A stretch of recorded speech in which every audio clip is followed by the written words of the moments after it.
on basically unknowns to try to go for a lot of pulling and keep him away from the experience, because Jakira isn't one of those offlaners that you just can say, okay, my lane's screwed, I'll rotate in the jungle, and it means that he's going to have to push forward. He's going to have to man up a little bit, and that gives room for error. That gives opportunities for the chain stun to come through and for them to find some easy kills, which they really want in the early game here. All right, taking a look through the lineups, we'll start with the Witch Doctor here. That's going to be Zoroji on the puck. That will be Kefka. Brewmaster going to be played here. Who is on the Brewmaster? Mind Control. We've got Sneaky on the Sven. And last but not least, we've got our Vengeful Spirit. And that's going to be played by Magoma as they are moving out in force into the enemy jungle, looking to drop down some of these wards. But, well, actually, we'll find Anti-Mage. So first ward is going to block off the pole camp here. It's not as common to actually ward the dire pole camp anymore because it only takes 2 sentries to take care of it. But since it is so uncommon, there might be a little bit of a meta aspect where people don't think about the wards as much anymore and they might misplace them. Either way, Boogie's going to ward up top rune area, and this is going to be good for any kinds of rotations towards the top rune. I think the puck is probably going to go for a bottle alongside the brew, and they're going to be pretty reliant on that mana sustain. But we're seeing something different than what I called out as far as lanes go. It looks like it's going to be an aggro try, and I like this a lot because the puck solo offlane against the Skywrath, at level 3, the Skywrath can get an easy kill on him, combining his forces with the Anti-Mage, silencing during the illusion orb so he can't jaunt away, and just causes some grief. So instead it's going to be a 1 versus 2 matchup to start, the Jakiro Sand King versus the puck, and that'll leave us with obviously this aggro try.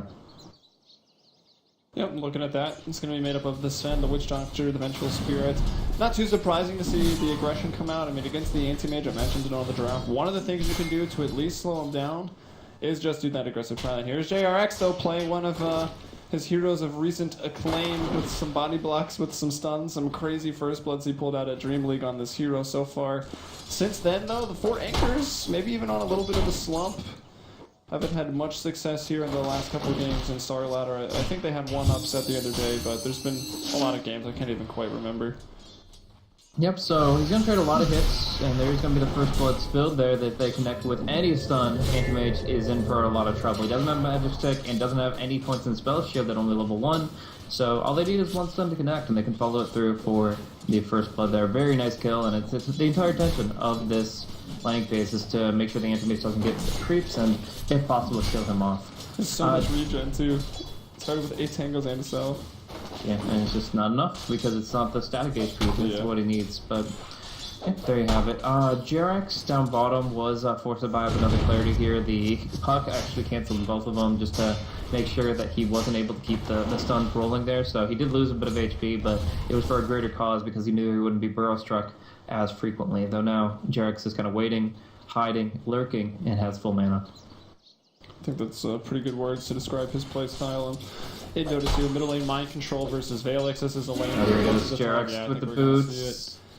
This is a real well, actually, Puck just keeps running this way. I think it's going to be fine. Maybe the Burrow Strike, but it's only level 1 over the cliff. Yeah. I don't think he even gets that range. So nice presence of mind from Kefka to just move up towards the north. Running into enemy territory, but sometimes that's, what is the thing, like the Chinese finger trap or whatever?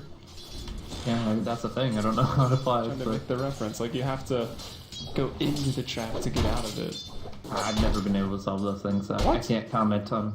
Well, I don't really muck about with it very often. I think I've encountered 2 in my lifetime, but the 2 that I'm involved. It tightens as you try to pull apart, so you have to go in to get your fingers out of it. So if he's like running in, whatever. Twitch chat gets it. I'm sure they do. They get it. So smart. They are. But yeah, we're gonna see Boogie do some good damage here to the bench. The big thing is he has 2 points in Arcane Bolts. It's a shorter cooldown. It's doing a lot more damage, and he's probably gonna get a solo kill because of it. A silence wouldn't do it, but that second point in Arcane Bolt, too strong. Oh, the Magic Stick keeps him alive though, and the Sab. He's still up for a while. This blink isn't going to come through for forever, it feels like. Oh, Brewmaster's got a haste! 8-screen turnaround. Oh, that was a little bit too far forward. Got a stun Magoma now, but chop him in! Stunned out, and the blink won't be enough to escape. He won't even get it. Oh, that Magic Stick. It could have been such an easy kill, but Magoma just gets enough Magic Stick charges, and of course Skywrath he spams a lot of spells, so he heals up and is able to bait them into 2 deaths, which is actually huge for them. Valix is like, thanks, team. Report safe lane, please. His mid lane has, it's already a matchup that's not that favorable, although Valix is doing really well. 20-7 on the last hits, 21-4 on Brewmaster, but Brewmaster picking up those 2 kills. Did he get them both, actually? Yeah, he did. It was a double kill there for the Brew, so big gold going his way. Already 1,500 gold. I think he hasn't quite bought his boots tier 1 yet. And at this rate, with that happening to you, do you think he even maybe just goes in for the Midas? I think just a faster blink dagger is perfectly acceptable. I don't no Midas Brew, please.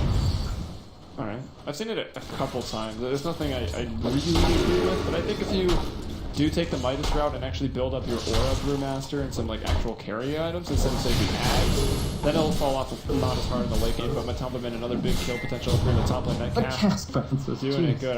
Again, I'll reiterate, I swear, it takes heroes over creeps. Tooltip has been lying to us. I don't know, man. Yeah, I think the Brewmaster could just, if he gets an early Blink Dagger, just kill off a couple supports. Like, I don't think the Midas would give you more gold than just blinking in earlier when the supports can't deal with your Thunderclap initiation. Because you can get easy kills on them without splitting, and then you will get that golden experience, as well as to taking it away from your enemy.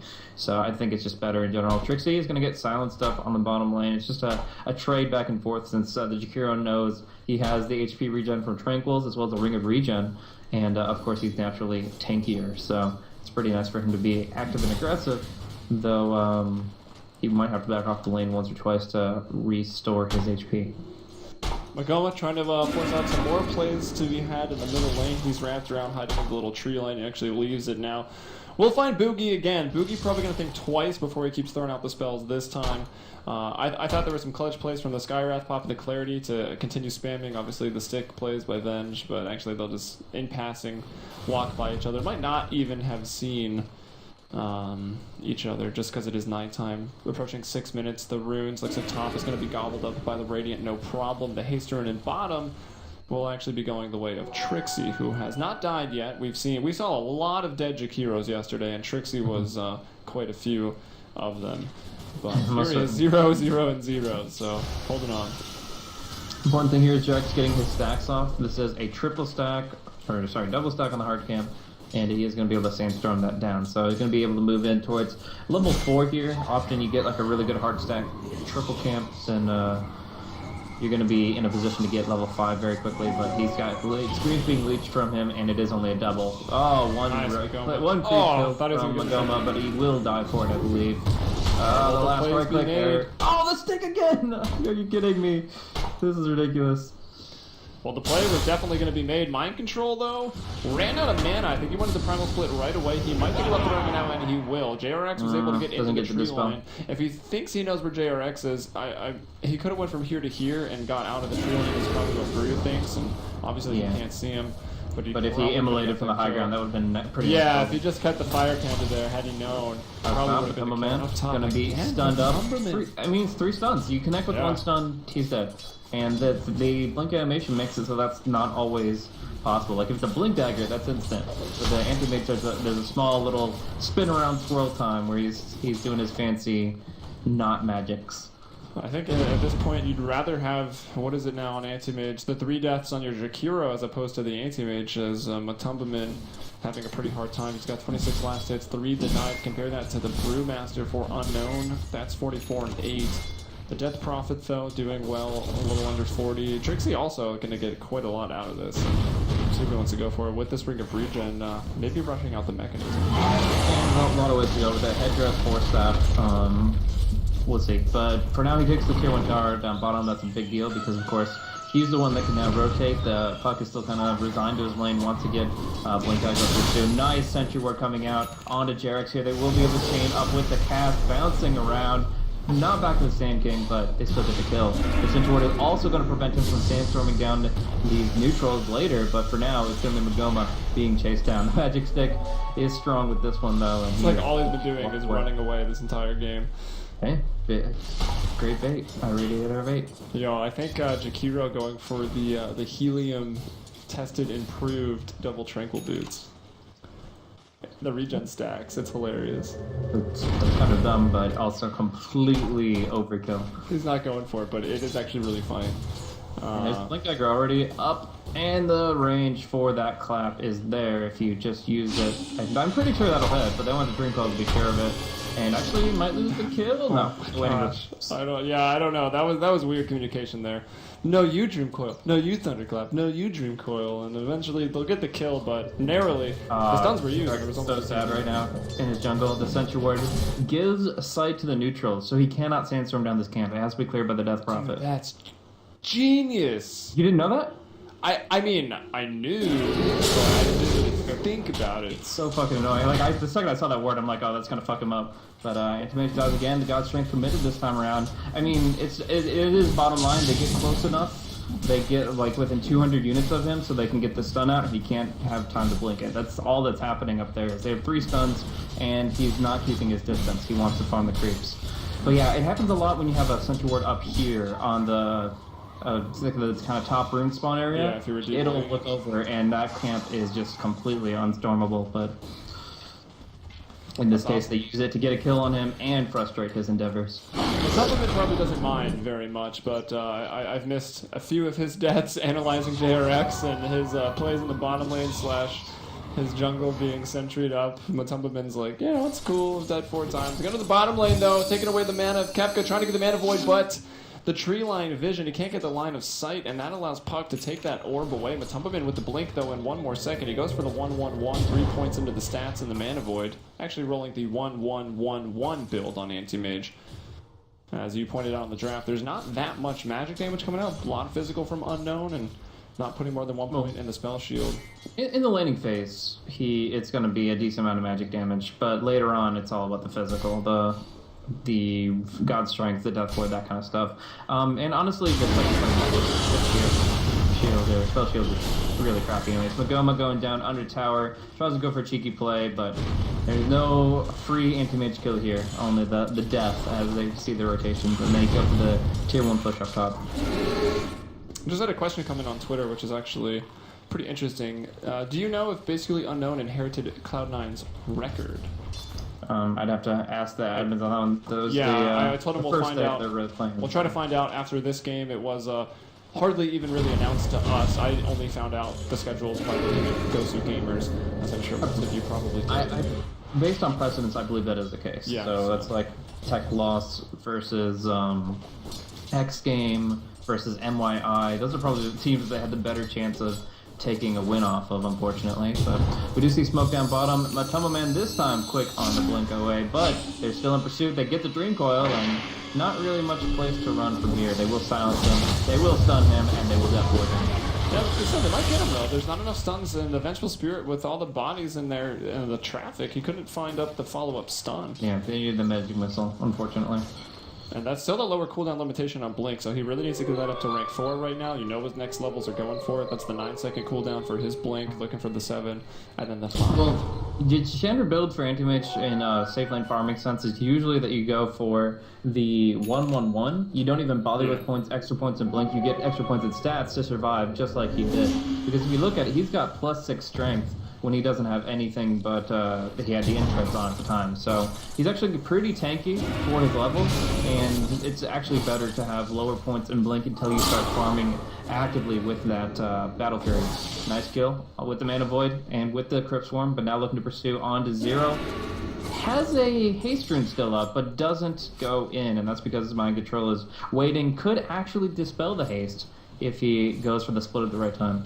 Now let's look at what that does for the Anti-Mage. We find that kill here, and it's going to be 436 experience for Anti-Mage, and the Death Prophet Anti-Mage doing the bulk of that damage, a little under 500 with the Mana Void and some attacks. He tread swapped 11 times during that team fight. The silence here on to Brewmaster, and they get it right out the ice path. So no split coming out, and a nice easy kill.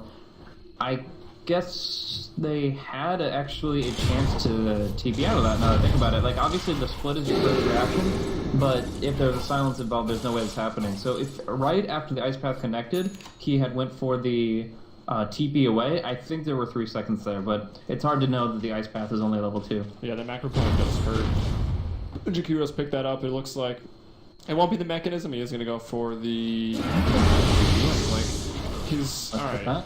He's got the Ring of Regen. He could have built a Force Staff. He's got the Sage's Mask. He's going for the Yules. I think I was doing the puck overreact. spot, so it could be casual and a long-term investment. Like, he doesn't have to do anything with it immediately. Yeah, so the Staff of Wizardry building into both of those, he'll need, now that he has the recipe, he needs up to the 875 in current gold for the Void Stone, so it's not too far off either, about 200 gold, 300 gold.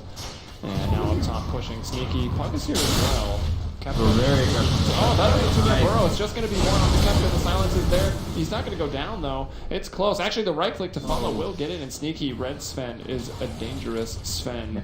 And you'll see what he did there was he actually sandstormed in and then began walking to go for the Burrow Strike play. That makes him invis. He has nighttime, so the vision wasn't there. And essentially he came out of the thin air with that Burrow Strike. So it was good just to get that extra, like, you get like about 150, 200 units close to your target before they are able to react. And that's what nets them to kill. So it does cost them the extension of the talking about strength. And these Yules have to give you so great for this aggressive. And there you go, Sneaky. He doesn't have a primal split, so his first reaction is TP. And actually, I saw it happening, but when we looked at the Sven, Anti-Mage is going to go down as Magoma, Mind Control, and Zeroji rotate onto him as he was farming up. Actually, an enemy jungle. Yeah, he got clapped, crit, and death boarded with a magic missile. And yeah, that doesn't take too long to bring him down. He's not as tanky as he'd like to be right now. The Tier 1 tower, of course, goes down. Liquid Fire Exorcism, pretty good at killing both Sven and towers, but they are going to try to even it up in the mid lane. Alright, actually good information just received here from Gustav Hansen at PandaDota2 on Twitter. Actually, the manager of Basically Unknown, let it be known, that they're going to actually replay all of the games that that's Cloud9, really nice for them. That Cloud9 got a death loss. If you think about it, 2 of those games weren't even played. Like, it's not like I think they're just replaying the default losses. Okay, so they still... So it's half and half. Half Inheritance, half... Virtus Pro Polar, right? Yeah, that was the charge. Yes, that was the amazing game. The longest game, second longest game on record, and then at the end of the day, it didn't even matter. Sad times. I'm a sad boy, honestly. At least we got some Cloud9 in the Starladder tournament. That's true. To remember. Look on the bright side, friend. But yeah, so I mean that makes sense. The death losses were scheduling and the fact they were pulling out. It really doesn't apply. It's not like it's not frustrating for those 2 teams because they didn't. It's not like they fought for a win and then it gets taken away from them. They didn't play the games, and now they do. It's not that big a deal. Swap coming in. Shakiro, those are the defensive Yules respond, but they commit everything just to make sure he goes down, and they do get the coil onto Duck Robin. Very quick on her feet, though, and 1 coil will not be enough. Actually, also, I can't read. I think I've mentioned that a couple times over the last couple days. The games they played, and he put it in parentheses, so it confused me, and so they're replaying everything. Okay, so that's even better. We're just gonna play a 2-hour game, and then they have to play another. Oh well, it happens. Okay, they're lucky they're playing over there. VPP. Don't know what that's supposed to mean, but we got Sneaky up top, taking some hits, the Ancient Seal plus Mystic Flare, and a Courier snipe. That is actually a Dire's Courier, and it is up towards the top rune spawn. I believe it was sniped up by a Blink crit from the Brewmaster, and that's a Blink Dagger that won't be making its way to Jerax for another 3 minutes. A very, very big Corey snipe. Yeah. VPP was NVMI, which stood for something in Russian that meant we're lucky we're playing. So. Oh. Yeah, I never translated that one. Google Translate. For anyone who got that when I said it the first time, that's some major kudos. Yeah, I've had some issues with Google Translate recently, so I'm starting to not even bother. Like MIP, just like I'm not getting anything, so it's just like whatever. But yeah, they were MVMI formerly, and they lost Godblack, and now they're a completely different team in my heart. Yeah, and so is Na'Vi, I guess, as a result of the other side of that trade. Looking. I don't think FNG was like a core aspect of the No, for sure, but it's. I mean, Go Black going back to his the team he had played on previously is pretty cool.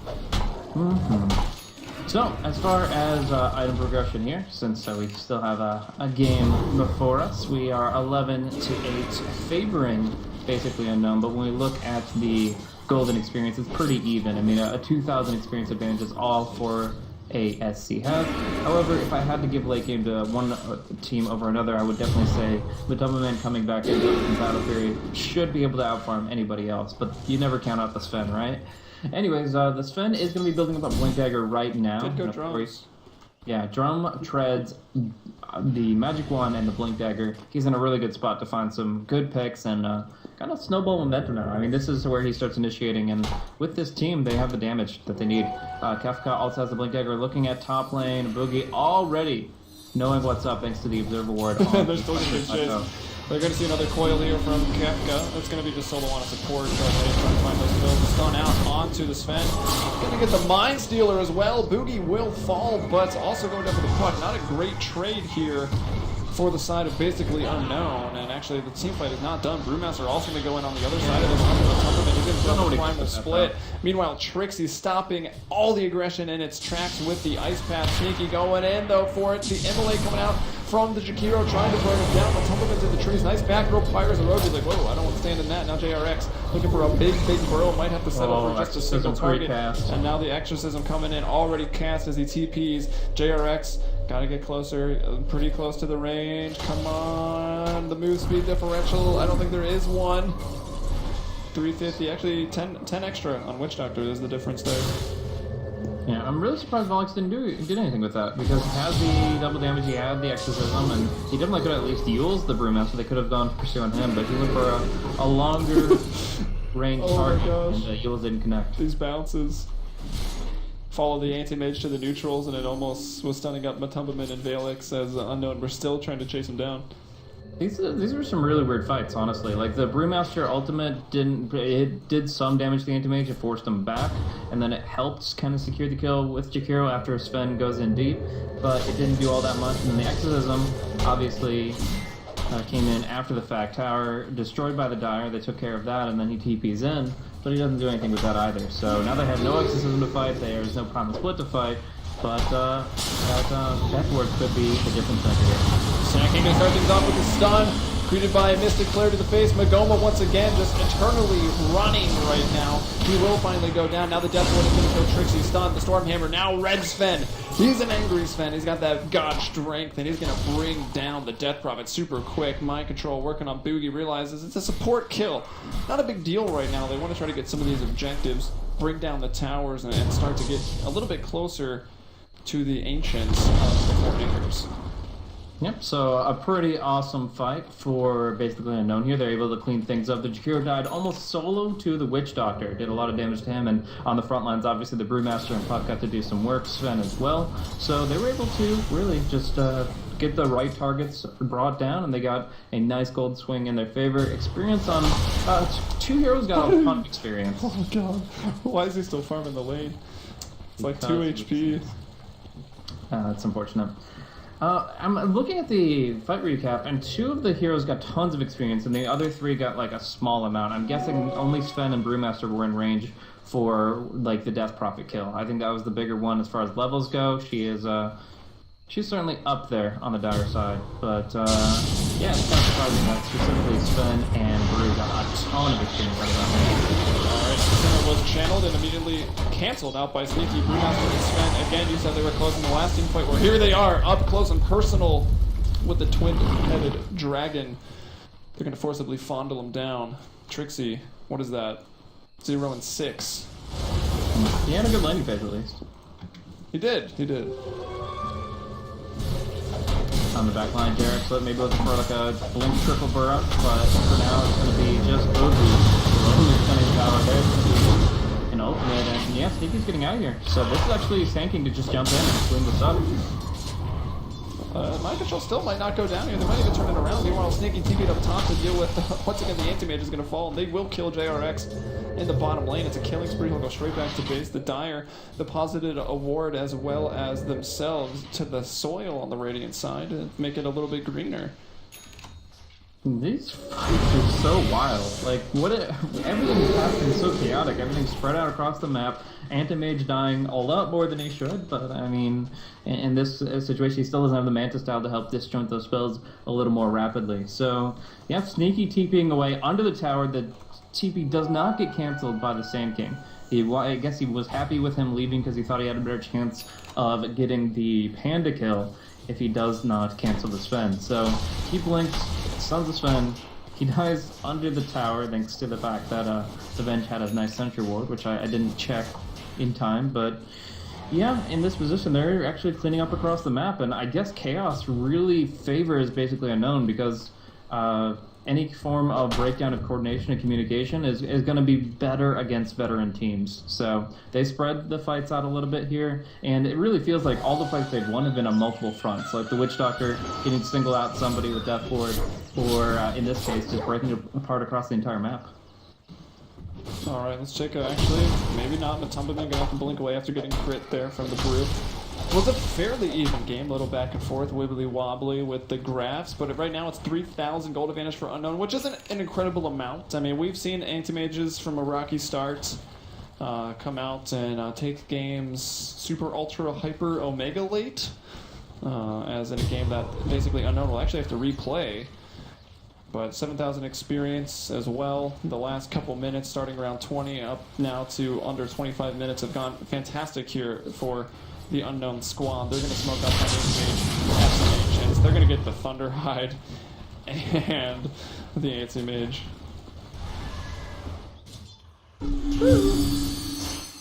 Good stuff. The Skywrath Mage kind of doing out with the puck a little bit, has that forward staff, so obviously able to be a little bit more active and involved, but right now the big thing here is the towers going down, left, right, center, and then Symbolics' Exorcism. They get the map control, but obviously Unknown will take the rush.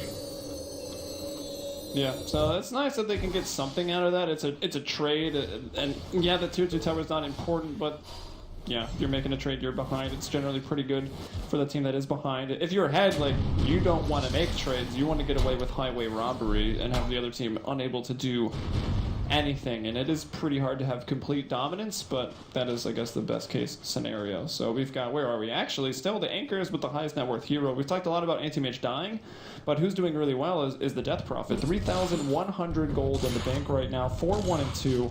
171 CS, and 12.4k net worth. The highest is slightly above even the Brew and the Sven.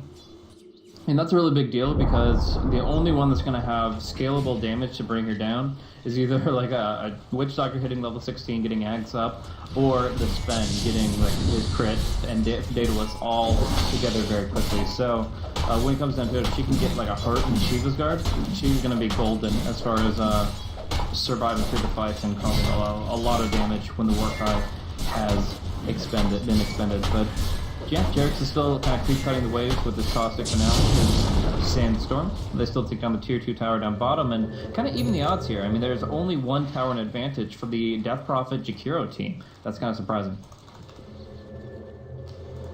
Yeah, it is. And let's see, we got Tempting a BKB right now on the Brewmaster, so we can blink in, go raid boss for 10 seconds, and then Primal Split for another 19 seconds of that. He's going for the auras, the Vladimirs, and speaking of the Vladimirs, the hood comes out, Anti-Mage pulls it on, he's ready to go.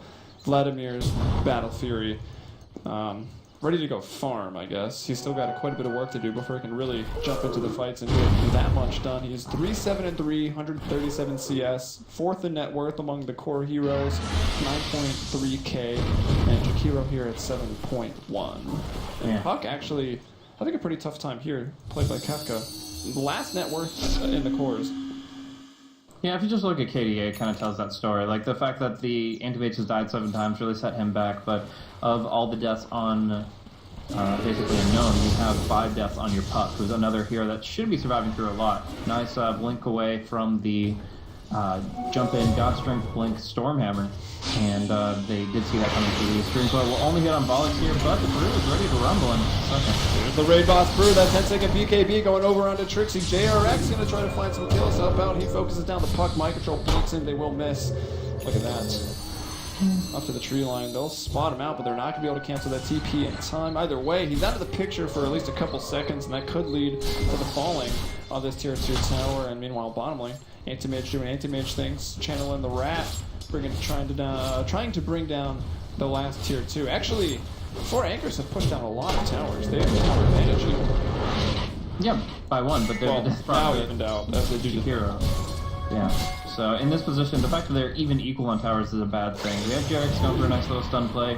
He'll be perfectly fine here, but yeah, in this position, they still have the Aegis for about a minute and a half, and I'm sure they want to do something with it.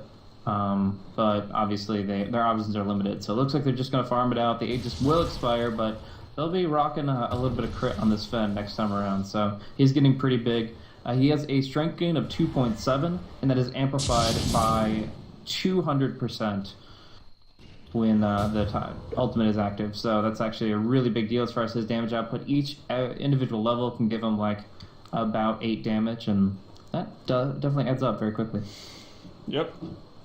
It really does. Explaining also why Heart really good on Sven. Just gives you so much damage. In Armlet is the way to fucking go, man. Yeah, I mean, Armlet is so good, strength per gold. It definitely was the item back in the day when the armlet toggles were, 1, you could script them, and 2, were utterly ridiculous. It's been taken down a notch from that, and we kept getting into trouble on top. But look at that, the Storm Hammer on 2! Look at the Dream Coil on 2, and while the Mana Void is there, it's a nice double kill for Sneaky, catapulting him up to 2.4k net worth. Also, we've seen the Satanic. Generally, that's, I guess, the agility sort of strength HP item, but also great for the life steal. Yeah, a super late game item, definitely. Yeah. Yeah, I guess the puck could have self-used if he had actually seen that coming, but I don't think anybody really thought the Anti-Mage would live for another second longer. He goes to the very end of the Dream Coil tether, and if he walked away, he would have been stunned and killed. But he stood at it, and he stood his ground, he got enough distance from the Sven, and got a spell cast off before that auto attack. And the Aegis pops. Full HP and mana for Sven. He's going to be going and pushing on that top tier too, and that actually, evens it out once again as Death Prophet does a quick little slow push play on the bottom lane. Yeah, nicely done, and the Anti-Mage, if you're going to die with your bootstraps on. He goes down fighting, gets the kill, gets some gold, and actually, too many things die in the meantime. Anti-Mage got the kill before he died, so he got the experience from it. Obviously, he did cast the freaking Mana Void. But, alright, Valix, the Yules, working towards... He was like, I'm going to go Shivas. Actually, maybe I'm going to go Hard. So he's sitting on a Reaver and a Plate Mail right now. That's lots of armor. That's a ton of effective HP. Plate Mail is one of the best casual items. I would say Yasha and then Plate Mail are in that order. So he'll finish up either the Shivas or the Heart beforehand. If you're going to have 2 components of 2 items, Plate Mail Reaver is probably one of the best. The HP and the armor together is pretty nice. Awesome. But the crit is already up on the Sven. Daedalus is here, and although it's not like the old Magnus plus Sven, what is it? 1 hit. 0.7x. Old EG versus Navi. Yeah. What a game. Was that a Starladder game? I don't even... It was DreamHack Winter. And it was awesome. Was that the same tournament as never been done before in the history of Dota? The No Tide play, yeah. Nice. It was about a day or 2 before that. Before Alliance was Alliance. Indeed. Old times. But now we have a 2.4x coefficient on crit. Not as incredible, but still pretty damn good. And I'm guessing he wants attack speed next. Probably go for Assault Cross. Oh wait, no, they got an AC on the Brewmaster. What do you go for us, Ben, in this situation? I guess a Heart or a... I think the Strength item, Heart or Satanic for sure. I mean, you can't, jeez, man. I was gonna say, you can't refresh the Black King bar anymore, but as I look at it, it's still a 10-second charge. That's not good news for me. They're gonna look for mind control. Can they bring him down? The silence is there. He'll BKB, though. And that's gonna be he could have even used more of that charge, but I guess he wanted the CC. He'll Windwalk to the Tornado. He'll throw the stun out onto the Anti-Mage. They'll bring down Trixie. This will be his 8th death. Oh my gosh, spending so much time with tornadoes. I think one was a self-heal, one was a cyclone. Maybe the best heal was fucking sneaky. JRX coming in. It's nothing, maybe a pulse or 2, but that's not what you're looking for. Sneaky now using that 10-second charge. Anti-Mage gonna go down to Kafka as he blinks away from the coil. Unknown looking for the death ward, but wasn't really needed. Witch Doctor's like, I'm needed! Except, not really. He has an ag too. Wow, he's got so much, and what a long range Storm Hammer, the Meteor. Connecting with the Death Prophet. I really thought that was just going to be a BKB into defensive Bruce split and I walk away, and that's it's not as good as a kill, but it's still something they're happy to walk away with. But he keeps in pursuit, he gets the tornado up in the air for as long as he needs to for them to follow it up, and even though the Jakiro could have been left for dead, they go and try to fight it. So they not only make the Bruce split useful, but then they lose their exorcism cooldown and their anti-mage once again, delaying that Manta style. Really I think it should have been just one of those plays where you cut your losses, but I think they saw something in that epicenter that just obviously didn't come down in practice. The only person hit was the puck, didn't get stunned, and yeah, in those circumstances doesn't really take too much. Oh, The ice trap, the macro fire, oh, what? And nobody dies. But still, they walk away even after those incredible plays. It's just to keep the troops moving on. That's such a big mistake for unknown to be clumped up that much, especially against the well, it doesn't even matter. They're just at this point, they're not even that far ahead, but itemization or just the hero composition, lack of follow-up for the anchors, whatever. That's the bottom line. They have better cooldowns, and Trixie going down. Yeah, they have short cooldown. Oh! Wow, big Anavoid. Bring it down too. Sneaky though, still alive, still fighting, still swinging, still getting headshots, but doesn't get it down at the end. That was respawn 80. Does have buyback if he wants to use it. Kepka's still up there. This is the buyback by Trixie as well. Trying to find a kill, trying to get his first. He won't do it. Witch Doctor gets back to the fountain, will live, keeping his perfect game alive. 6-0-9. That was something, though. I mean, still the Rack survived. That was 1,000 damage Mana Void coming out on the Witch Doctor. That was a very astute observation of his mana pool, and just jumping in without even right-clicking away. He gets a huge bomb off and showing the team fight presence that hero actually has nowadays. Didn't really used to do anything with Mana Void before. Didn't have much team fight, but they buff it and they buff it, and suddenly we get some fireworks. But yeah, it's still going to be kind of them clawing tooth and nail trying to get back into this game. The Anti-Mage is only now picking up the Manta style. Usually you're like, oh, that's 3 a.m., let's go. But that's a 25-minute item, maybe. Like, that's or 25 minutes is even a little behind schedule for the standard AM farmer nowadays. But 35, 36 minutes in, he just doesn't survive. He doesn't have the armor even with the Vlads. So they go forward, they play on Roshan, commit the exorcism, that works out fine.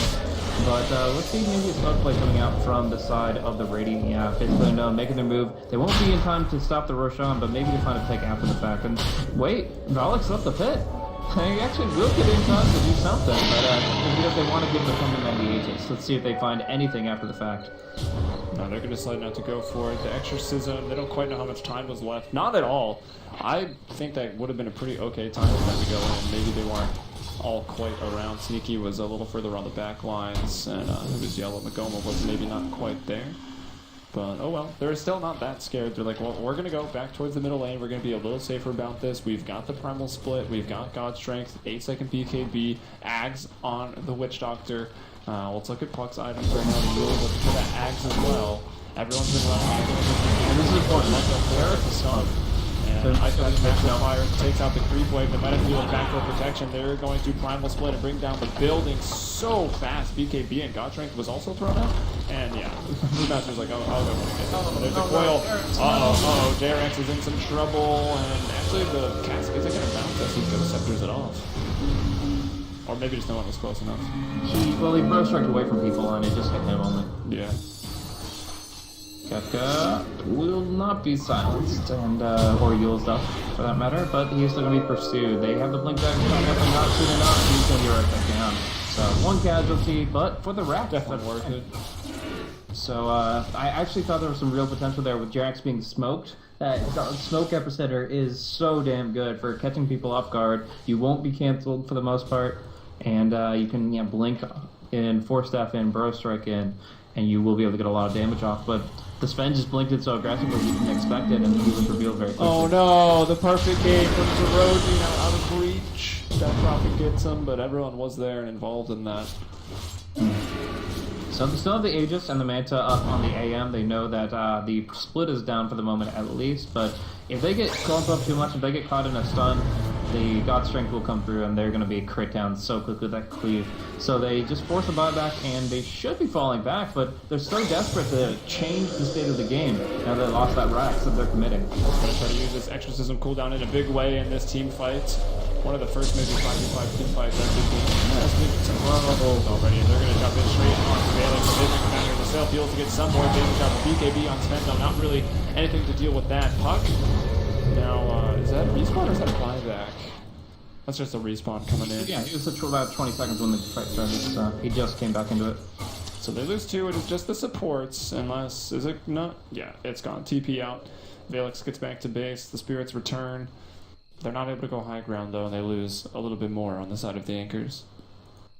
Yep, so they do what they can to try to change the state of affairs, but it's just not enough. They didn't have the high ground team fight, and the Exorcism goes to waste. They don't even take the 2-3. So, good defense from basically Unknown. Kind of what you would expect, though. Just the Sven being as farmed as he is, able to jump right on his targets, and the Anti-Mage not able to do enough, even though he could have committed the Aegis. It just, the supports pop on the back line, and down they go. Now we go in for the 4-man play to the high ground of the bottom lane. And Sven looking for the above big off 6 minutes here. That's not like 6 seconds there. That's for the tree line. The man focus on here. He's gonna get one stop out. We'll blink back. Put him out on a cooldown for a little while, but he still does have He's wearing down the channel. He's waiting for the BKBs and coil out there. Is that the Ag's finished? I'm not sure. Epicenter's coming in though. Is gonna be enough. Blink is maybe disabled, or I don't know what. It looks like an ally is gonna force him in. He still has Blink now on the chase, and they're losing 3 on the side of Unknown. TP out from the Vengeful Spirit. Witch Doctor bought back. Not actually a couple of minutes ago, but respawns now. We'll ward up. They hold it. This could be the turnaround. I mean, obviously, we've seen basically Unknown in control of this game for the past 30 minutes almost, but if you look at the graphs, things have been spiraling very rapidly towards 4 rankers ever since AM actually got a chance to farm. He's now up to 259 CS from his almost abysmal start in the early game. He died like 7 times in 25 minutes, but now he's Manta, Basher, Vlad's, Battle Fury, and Jerix's Epicenter wasn't ideal, but it was something. The reason he didn't have Blink was because he actually went for a stun on Panda and then blinked back. That forced the BKB, but he got a little early with the Epicenter. He saw the positioning of his opponents. He's like, I can go for that.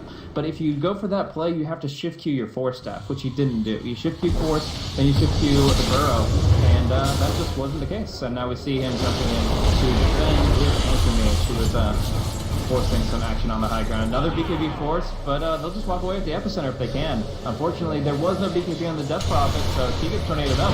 Now BKB comes through, the TP will not be cancelled, and they just keep on going on the run. Partial Split was used, which might slow down, you know, the strike back here from Unknown. Let's see, they'll find the Anti-Mage. What are they going to do? They'll drop the coil, perhaps. The silence went out. They're going to drop the coil if he blinks. It's going to be a 4-second stun. Oh, no, Axe is actually not done yet. It's going to be maybe, what, 2.5-second stun? I'm not sure what quit. Oh, 3 without Axe. So, not upgraded yet, unfortunately. The Puck, he had a buyback, right? No, he's one of the few that didn't. Yeah, he had just respawned at the tail end of the... Yeah, you know, not that close, but I thought maybe in the more recent skirmish. No, it was Sven buying back, Brewmaster buying back, and Witch Doctor a while ago. So a lot of gold committed, and that's why the net worth graph is dropping so heavily. Now 4K in favor of 4 anchors. So they need to progress to the next level. If they haven't been able to really slam the door shut on this game, every fight they lose is putting them further and further away. So they're going to go for something sneaky, go for the smoke play, presumably. There we go. And there are no Dire Observer wards in an offensive sense. So they have no idea if they're farming their jungle, their ancients, or they're about, like, 1,000 units away from you about to blink. So they Foreigners should be playing cautiously, but at the same time, you have to balance that between playing cautiously and actually getting your farm. Because the Matoma man would love to have an Abyssal within the next 5 minutes, but he's going to just stay on that high ground, and it looks like nobody's going to fall for the smoke. Yeah, not going to catch a single person off guard with that. Everyone's still in the bottom lane, and who is Anti-Mage? No, that's actually... I saw the moving so quick in the minimap. It's actually JRX blinking around everywhere. Burrow striking as well. Into the tree lines looking for someone. If he's positioning down here, I would expect the rest of his team to start pushing out this lane, but I don't really see it happening.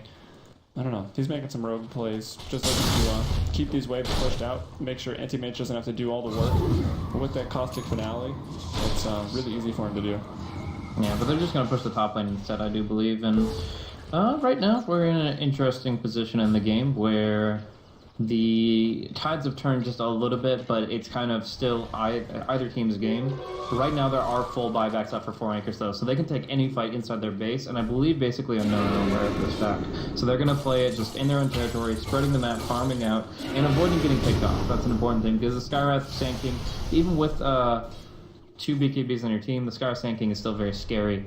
And you do have to respect a little bit what they're capable of. The Yules on the puck also is one of those cards that you can play to try to get out of a bad spot. But in either case, 4 anchors are the confident ones. They're the ones mobilizing, and it's actually Death Prophet going for a Refresher Orb this early. Like, I've seen Refresher Orb for sure, but Volley thinks that we can't really do much more beyond BOT's Refresher in this current state. I guess that's a fair assessment because the double exorcism is so huge, and obviously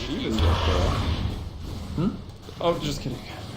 Tired eyes. He doesn't have an X, but he does have a Shivas. Yeah, then I think the Refresher is definitely the next call. Like 1 exorcism, like they feel back in this game, so 1 exorcism to win the fight, and then 2 exorcisms to kill the base. So yeah. I think a big aspect of it is if she does get focused down in the fight at all, she can buy back with a 2nd exorcism, because you don't want to take that with you to the grave. So I think that's pretty important, is farming up the Refresher and buyback, and that's going to put them in a place where, I'm not saying they can't lose, but they're in a much better way. Alright, game is definitely slowing down a little bit. It was looking for a while there, starting about the 20 minutes and going to the 30 minutes that we thought Unknown was maybe just going to completely run away with this game, but the Anchor's really starting to put up a fight. Anti-Mage has stopped Don, who's been at that 10 deaths for actually quite a while right now. He's about to have an Abyssal Blade, and we've seen how strong that is. Definitely over the games for these days. This week of Starladder, the Abyssal, the Blink's Abyssal, Anti-Mage has a Blink built in, so he doesn't even have to buy one like Lycan did, and Broodmother. But there it is if he wants it. Given the circumstances of this game, probably going to farm another probably 2,000 gold before even buying it. He wants to have that buyback. Yep, so sneaky stuff from Jerax, and it's going to be mine to go spread the map up top. Wondering if he has much progression to go for right now. Like, he's got his BKB just to get out of silences. He's got the Vlad's AC. Some people look for Aghanims on the hero, but I would say that that's not really like a 45. I'd say Shivas, if they don't have one. Shivas is not too bad. The Aura, of course, will still permeate. Yeah, it does. When you're in the split, and it just makes you overall harder to kill. I mean, you think about your fact that you already have 32 or 31 armor, so adding in the Shivas on top, that Exorcism isn't going to do too much to you. In either case, we're going to see Mahoman pick up an Aegis. He does now have the option to buy out for his Abyssal Blade, and I think he will. Yeah. And before, it would have been very foolhardy to go for that, because obviously you don't have buyback, but now that he has the Aegis, he feels a little bit more confident that he's not just going to go down outright, and he will be able to use that Abyssal Blade to help initiate the fight. We're doubling down on sorcery right now. I don't know why Anti-Mage is saying that, but... Because fuck magic, that's why. Yeah, exactly. And fun, for that matter. Matumba mid farming up the enemy jungle, making sure they don't get anything, and Unknown now, they're the ones that are feeling pressure, don't quite know what to do. They'll smoke up again, looking for the next big play. Will they catch off Volix or the Death Prophet in the middle lane? So hard to start this out. Oh, the BKB's there, but they've got some good physical damage too. I mean, look at that crit! And the is there a Basher finished up on Sven? There is, and he'll bring him down. That was God Strength activated. And a buyback is available for Death Prophet, but it's a big kill. If he buys back, that really will delay the progress on his Refresher. Now creeps in the base, I think so that backdoor protection. He's losing the game right now. He really needs to buy back right now, yeah. Neither Tower will fall. They're looking for a second lane of Brax. And even with this lane of Brax, it's not game over. Anti-Mage can definitely keep his team in it. There's the buyback, and buyback comes out, walk away. Abyssal Blade, he thinks he can get away with the I was going to try to split. Keep going for this, and let's put the Anti-Mage up in the air. You can start playing the ignore the Anti-Mage strategy. Gotta get Earth Panda out of there, man. Oh, he's so slow. He's like just jogging. He's opening like, I should really jog more. I should go for a run every morning. It would help. But nice for that time. He doesn't get a chance to blink out. And that's a nice clear pick on the Panda, but at the cost of your Death Prophet's buyback. Gotta stop drinking that Thunder Cave brew. Just for the low-cal diet. Yeah, the Thunder Cake Brew Light for the Brewmaster from now on. And those of you not from the States, light beer is different here. I don't know why I feel the need to make that addition, but there we go. Farming under the Observer Ward at the ancient camp. We'll go down. The Jakiro will be taking the Vengeance Aura for 55 seconds. And there's really no major objectives to take other than right down the mid lane. So they're going to group up together and try to force at least one buyback, if not two. Also, even it up at the racks would be pretty nice. That would be good. And Yeah, we'll go to the buyback window. For the Radiant, every single person has buyback right now, so even a fight here isn't going to be... Oh, it's back well, now Brewmaster. They forced to what they wanted. They trade the Death Prophet buyback for the Brewmaster buyback, and that should be fine for them. They still are waiting out Aegis time, though. They have to find a better opportunity to utilize. They have 2 minutes left on the thing, so they want another pick and push. Also, Anti-Mage may be having buyback by the time that Aegis runs out. It looks like he will, he needs 1,700 golds. He's got... mostly unreliable, but even upon death, it still should be enough for the buyback, so he's probably feeling pretty good. We'll try to use It costs 750 when he dies, so it hurts. Okay, maybe not quite enough. He's 150 gold off of it right now. He'll farm it up very quickly. There's a Refresher Orb, though. Very aggressive choice, considering he won't be able to buy... well, it's on cooldown, right? Yeah, no, I mean, the gold factor doesn't matter. I'm just saying, like, this, he essentially is saying, I'm going to live through an Imperator Protecticism, and that's ambitious. So up in, trying to use the first life, Matumba Min throws down the Abyssal Blade, and this will result in the kill, and the Death Ward doing a lot, and still bouncing throughout the fight. It's going to go over to Valix right now. The support Witch Doctor is about to kill both cores in this game, and now the Yule Shift over on Matumba Min. Valix trying to run away, and we just talked about how he doesn't have a buyback. He's forcing down the tower hits coming through. It's not going to be quite enough. There is 25 armor. There's Sphinx that wants to chase, but can't blink because of the Exorcism. Trixie will be brought down. 2 heroes. 3 heroes down for the anchors, and they're still going after this Death Prophet, trying to chase. She is very, very far away. Yeah, that's a mistake. She got stunned by the Dream Coil for 4 seconds through BKB, and the Sven was right on top of her. And then they swapped her back into the base. It did make her get hit by the Death Ward, but the Sven does more damage per second than the Death Ward right now, and they could have waited until at least the Dream Coil stun ended and she was running again. But still, I mean, they got the huge fight for themselves, the major Dream Coil with that Egg and Scepter. Kefka really earning his money now. Like, it's been a while coming, I'll be honest. Like, his KDA isn't as strong as most pucks, but he definitely really earned it in this one here. He's going to be able to blink out of his Stealth Fuels, and Skyrat down for another 20. The Anchor's still not quite full strength, but Matumba Min is here. They've got Sneaky. He's going to BKB up. He gets the Abyssal, but they're still not going to be able to bring it down. The melee rack, 2 fall, Epicenter about to come in. There it is from JRX. Is going to do enough, though? Not a lot of damage. It gets the Spin pretty low. Will they be able to clean him up? They will. The Mana Void, but there's a buyback on Spin, buyback on Witch Doctor. Sand King's going to die, be down for 70. I would not be surprised if Unknown maybe try to throw out these buybacks and then maybe go up that bottom lane and try to get those Megas. Actually, the range rack still remains standing, but Unknown, I think they get what they've come for and won't lose the game off those deaths because they do have buyback on everybody. Yeah, but, I mean, right now, before AFC get a moment of reprieve, they are going to be pressured as far as the lanes go because they only have 1 range racks up top and nothing in mid. But are they going to go? Are they just forcing buybacks? Again, they want Sven to buyback this time. Witch Doctor and Vengeful Straight they don't really care about. Sven they need to get the buyback off of. But, yeah, in this position, the second Exorcism was huge, and there's a Sven buyback. Goodbye! But Kefka might keep him around. No Dream Coil, so never mind. But yeah, so... And the bench buyback was completely unnecessary there, because they're already on the run. But I guess if they could get a fight, then maybe he gets involved, but Mind Control's the only one on the front line. So anyways,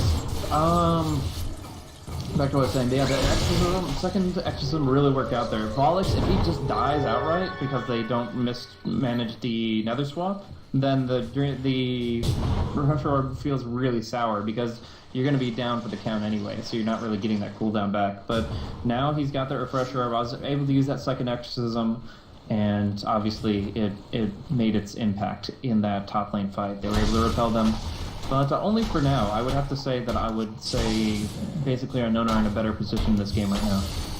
Yeah, I think so. The racks and a half, or the lane and a half, the lane racks advantage. 3 of the if it was just heroes, then I would say that 4AC have a tiny edge.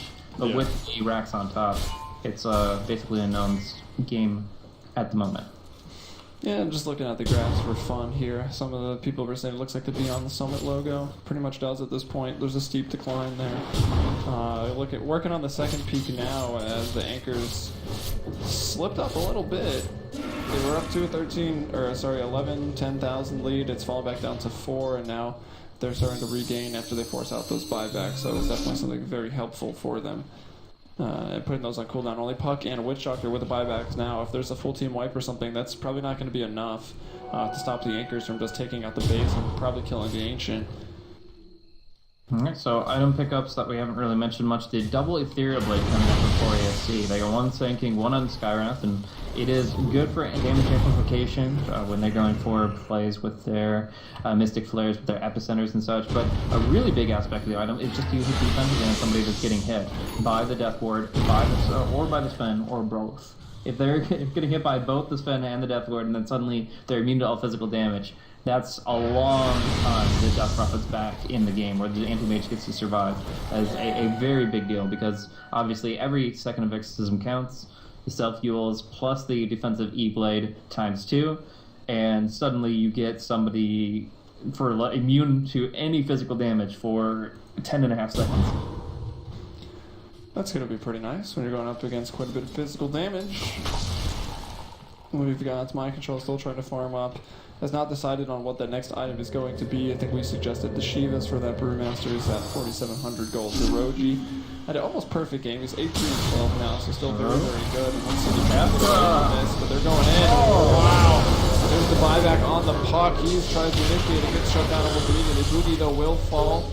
He Ghost Scepters up, but the Paralyzing Cask will bounce into him after the Stormhammer connects. No buyback for a minute. So 4v5. Puck buying back, signaling somewhat of an all-in play here as they try to bring down the bottom lane. Skywrath isn't the biggest kill, and there is another Exorcism already refreshed up onto the Death Prophet, so... Yeah. I guess I should have said this a while ago, but for those that don't know, you can't double up on Exorcism. You wait for one to be finished, and then you start up the next one. Yeah. Anyways, that's going to be, at this point in time, she has that option available, but there is no split, there is no God's Strength, there's still a swap initiation, Rollick in a bad spot. Find those crits, either from the Brew or from the Sven. Now Anti-Mage is coming in, there's the BKB, they will stun up Rollick. Sneaky, he needs it, he's throwing it, he's got his own defense, he just completely drop. Anti-Mage on the back end of the fight will try to bring down Zeroji. Nice 2-man burrow from JRX, that's the limitations of the 5-second BKB on the game. That's insane. They force him, they E-Blade him, he uses the Puck, anything but a kills him. No. Okay, so this is really big. The Ice God trying to create some space. The silence is there. Is there a stun? No, there's not. No swamp either. Anti-Mage able to blink out. Second Exorcism. Big commitment from Volix. Is pretty low, though. To clean somebody up. Sven, does he have any mana? It could turn around for this potentially. Oh. Yeah, he's going to. He's going to blink in. He runs out of mana, though, afterwards. He needs a tread swap back to intelligence. Now he's got it. Nice tread swap, but the Yule's dodge is there. Exorcism going to be running out somewhat soon. Helix probably going to go back up to full HP at this rate. And on the other side of the fight, Mind Control trying to deal with Anti-Mage. He'll be mana void. If you swap out on the Illusion, actually, I don't know if that's to escape, to help, or what. Magoma, though, will fall. Buyback on Brew, buyback on Witch Doctor. Nothing on the Vengeful Spirit. Sven will take the walk of shame back home. As Blue Sven, Red Sven couldn't get the job done. 39-31 is the kill score. Yeah, but I mean, the way that they're kiting this Sven is so insanely good from 4 anchors. They're really just outplaying basically Unknown right now. The 4-stat play, the Ethereal Blade plays, I think they put like 3 E-Blades on Death Prophet throughout that extended fight, and it saved her life almost every time. Like, she was taking a lot of damage there from the Sven, even with the amount of armor she got from Shivas, but she was able to stay in that fight for so damn long because of the kiting. She Yule's stunned, she BKB's stunned, they force-stab her places, they just make sure that she's just barely out of reach. She lived with like 100 HP at the end, or in the middle of that last fight, then regens with heart and comes back into it. Like, really, really good movement from 4 anchors in that fight, but the conclusion of it is that we do see that the buyback on the Brewmaster and the Witch Doctor were expended in order to secure Roshan. Anti-Mage, however, will have his own buyback if he can just buy a Butterfly. I'm not so sure about that. Butterfly is insanely good here, but if he dies, he's going to be the saddest carry in the world. Alright, Skywrath Mage up on the high cliff, trying to check out the board, but he does have the gem, he'll TP back. That's the gem that Magoma had purchased up actually, as now, again, in strength unknown in the bottom lane, trying to push in, trying to end this game. They'll wait for the Venge here. But Yeah. one thing to note as far as evasion goes is that although a lot of stuff is going to be evaded here, the bounces from the Witch Doctor Death Ward, obviously bounces to anybody in range with the Aghanims, that cannot be dodged. The bounces of the Death Ward cannot. The initial one can be.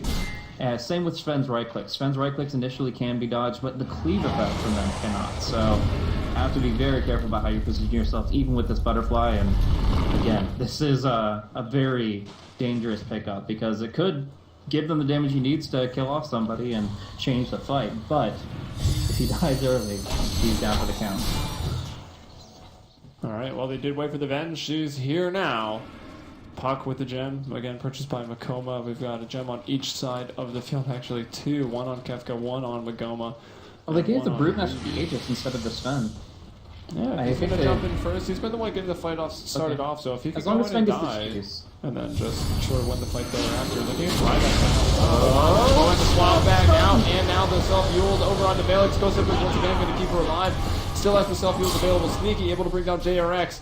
And actually, Puck is the first to go down the Mana Void. Oh, man.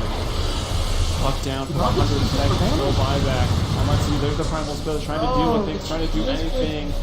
And now the triple kill here for the Anti-Mage fully online. Sven will go down, and they've lost 4 here. Buyback on Sven, but that's not going to be enough. This could be the end. And there's the refresher.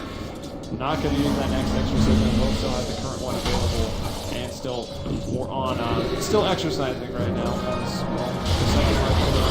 It's not going to get 5-minute life if they can kill Mind Control one more time. It doesn't look like it's going to be that big of an order. They'll bring them down with relative ease. They're all dead. It's 40-36, and it looks like the 4 anchors, while the landing stage was absolutely miserable for them, they've stuck in, they've persevered, and now it looks like they're going for the victory down middle lane. Sven will buy back. Yeah, just not the fight they were looking to take. They go for a cool little swap with the Aghanim's Puck play. It does guarantee a 4-second stun on the Death Prophet, but the E-Blade Saber, and without that kill, the fight just turns sour very, very quickly. The Anti-Mage bringing down the Puck with the Mana Void, and I mean, that breaks everything up. I mean, even the cheese wasn't used very effectively from the strength. He only got mana out of it. I'm trying to find the combat log for how much he healed, but it couldn't have been but a few hundred. Well, sure, 52 forwards. They've got 20 seconds to work with. They're not even going to worry about the Broodmother effigy. They're not going to kill it with fire. They're going to liquid fire, but Tier 4 is obviously the important objective right now, and they're going to bring them all down with this secondary exorcism, and this is very well, it's probably going to be Tier 4 anchors on quite the comeback play today. Just looking at those graphs, not as topsy-turvy as some of the ones from yesterday, but still a site to hold, and that's the game coming in 17 and 11, turns it out to a decent KDA. Yeah, that was a hell of a game. I mean, obviously we see basically Numb puts up a huge fight here, but yeah, some mistakes here and there. The initiation, the swap timing, it just wasn't what they wanted it to be. So I will say that they just didn't have the fights positionally under control. And they also could have considered something like a Diffusal Blade because of the fact that they were under, obviously, the strat from 4AC was to keep the Death Prophet alive.